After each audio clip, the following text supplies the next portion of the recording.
আচ্ছা, জীবনে কখনো কোনো মৃত ব্যক্তিকে গোসল করিয়েছেন?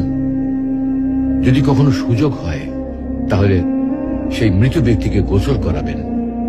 তখন খুব কাছ থেকে দেখবেন মৃত মানুষের দেহটা কতটা অসহায় লাগে, মৃত্যুর পরে মানুষের দেহ কতটা ভয়ের কারণ হয়ে দাঁড়ায়।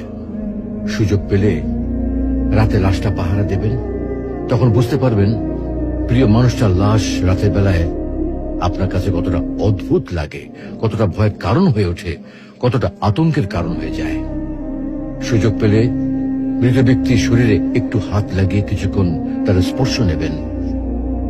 আপনি তখন উপলব্ধির সুযোগ পাবেন এই পৃথিবীতে বিশাল প্রভাব প্রতিপত্তি মৃত্যুর পরে কতটা নির্যাতনের রূপ নেয়।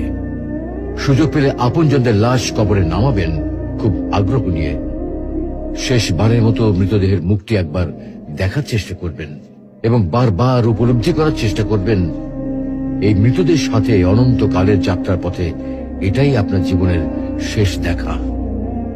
সুযোগ পেলে মাঝে মধ্যে কবরস্থানে গিয়ে নীরবে কিছুক্ষণ দাঁড়াবেন। এরপর মনে মনে চিন্তা করবেন জীবনের লাভ ক্ষতির হিসাব। এই মৃত মানুষগুলো এই পৃথিবীতে কি করে গেছেন, কাদের রেখে গেছেন। যাদের রেখে গেছেন তারা কি কখনো এই মৃত মানুষগুলোকে স্মরণ করার জন্য কবরস্থানের আশেপাশে একটি বারের জন্য দেখতে আসে?